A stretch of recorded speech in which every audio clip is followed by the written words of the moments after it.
Hello everyone. Should African governments invest in creating genomic databases for pediatric cancer, including leukemia, to improve the equity in treatment? That's the topic before us. I am from Group 1. I am part of the negative team, and my name is Ifejisun Victoria Adeniyi from Nigeria, and also here with my colleague, who is Nawal Jandobi from Tunisia, and we'll be opposing this topic, meaning that we are saying that African government should not invest in creating genomic databases for pediatric cancers to help improve treatment equity. By the way of introduction, pediatric cancer is one of the leading causes of death in children and adolescents from the ages of 0 to about 19, and most times it comprises of leukemia, sometimes sarcomas. Leukemia is an hematological cancer that affects the blood and bone marrow, and so it represents a major health challenge worldwide, including Africa. And there are two forms. Leukemia is a major form of pediatric cancers, but primarily they have two types. It can be ALL or AML. That's the acute lymphoblastic leukemia and the acute myeloid leukemia. Now, for pediatric cancers outcome in Africa, especially leukemia, it is marked by high mortality, which is driven by delays in diagnostic and treatment. For leukemia now, the median diagnostic delay for these children is about 34 days. And this delay comes in either physician related delay, which is taking about 20 days, or sometimes 58% of the cases are misdiagnosis delay. Treatment initiation is also a significantly delay issue. For example, in Ethiopia, the median time for onset of symptoms in these children to when they start their chemotherapy is about 53.5 days, with only about 13.3% of these patients starting eventually within 30 days. And people from rural area, patient faces longer delays. So therefore, these systemic delays contribute to poor survival outcome, with early death rate up to about 29.3% in AML, and then we now have like 2 years overall survival in these children, which is about 12.6%, especially when you look at Zimbabwe. My opening statement, I am saying that pediatric cancer, including leukemia, is a major cause of preventable mortality in many African countries, and is likely due to our systemic weaknesses. First, in our diagnosis, treatment as access, and our supportive care system. Genomic technologies, good ones, and they promise precision medicine. But the ability to improve treatment equity depends heavily on the surrounding healthcare capacity. And when I mean our healthcare, I'm talking about our diagnostics, I'm talking about our healthcare personnel, I'm talking about our oncology clinics, I'm talking about our availability and affordability of our drugs. So in this context, it is essential to critically access whether investing in genomics databases represent the most equitable and impactful priority for our African government at this stage to improve our treatment outcome, taking instances of our children in pain and need urgent attention. So my first constructive argument, I am saying that equity begins with access to basic care, not some advanced data. In many African countries, children with cancer, especially leukemia, do not even reach diagnosis in time or sometimes at all. And these barriers are due to our lack of pediatric oncology clinics in different communities in Africa. Sometimes we even have insufficient pathology and hematological laboratories. We have limited access to basic care. How many African communities have bone marrow aspiration test centers and immunophenotyping? And the last one, there's always delay, referral from one hospital to another, and then there is treatment initiation. Therefore, a genomic database cannot improve equity if most children does not even reach diagnosis at all, or does not even reach the laboratories.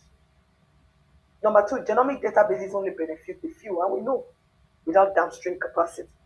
Because genomic data only improve outcome if targeted therapies are available. If clinicians are well trained, to interpret and use these results if clinical guidelines incorporate genomic stratification. But we know in many African settings, targeted leukemia therapies are unavailable or unaffordable. Treatment protocols are still risk stratified using clinicals and cytogenetic markers, not even genomics. There is limited bioinformatics and clinical genomics expertise. So databases without clinical translation mechanisms can cannot we only become academic accept and not equity tools. Number three, equity treatment outcome fails at clinical level and not at the genome level because cancer inequity is driven by our healthcare system in Africa failure, not by lack of our genomic data. We know that our late diagnosis and limited treatment access are one of our main causes of outcome. We know that genomic databases will not address the immediate determinants of our survival in this of our children in pediatric cancers. We know that high cost genomic infrastructure will compete with the urgent clinical needs that African countries need. And greater impact will come from investing in number one, oncology workforce training and retention. Most of our clinicians already out of the shores of the African land. We know that affordable access to chemotherapy drugs will help to create greater impact.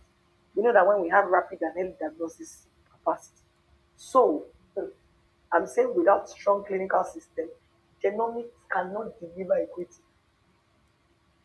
From the affirmative group, which is the group A now, which is the team A, affirmative team, which is the team A from my group. Oh, they started with, oh, there's genetic diversity and there is blind spot. Because due to Africans' high genetic diversity, we cannot rely on non-African genomic data to treat pediatric cancer.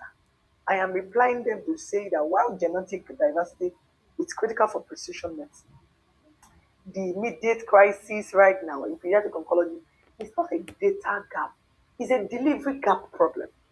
Effective policy must then prioritize strengthening our healthcare systems and then deploy proven treatment now, not waiting for a perfect genomic data while children die of curable cancers. Oh, they also said number two, let's look at pharmacogenomics and economic efficiency. You are talking economic efficiency, saying, oh, you incorporate African genomic data into cancer care and it's essential for both effectiveness and efficiency.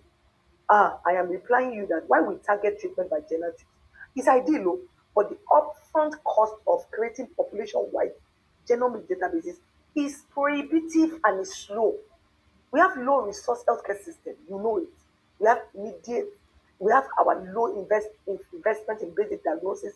Drugs are not available and they are not even affordable. We have untrained staff. Number three, they said, oh, clinical trials, access and ethics.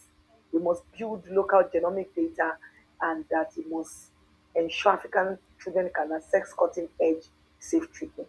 I'm saying we know that the lack of trial in Africa is an offshoot of our weak clinical infrastructure and our regulatory orders, other than the genomic data. So we must pour resources into our banks, building hospitals, small hospitals in Africa. We must oversight boards to run our trials ethically. It's when you now say, oh, boards should run trials, I'm saying you're putting the horse before the cart. Because yet, drugs won't get to our patients. And the last part, oh, they said, let's think about genomic sovereignty. And I'm saying that genomic sovereignty, while our local control of data is a fair goal, many African nations currently lack the secure digital infrastructure. Some of us, African nations, we lack specialized expertise. There's no sustainable funding to even manage complex genomic databases independently. So, insisting on full local control, you see, let's let perfect become the enemy of good and collaborative science. In conclusion, I would say what we need now is urgent and important education, lack of equitable treatment, is delayed diagnosis. Let us take care of our diagnosis. Lack of our basic laboratory capacity.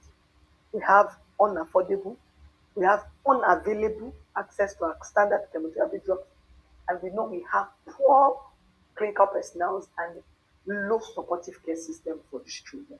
While genomic databases can enhance research and future precision medicine, you all know that in Africa, they cannot address the main primary causes of treatment outcome equity because African pediatric does not have consistency and sustainability.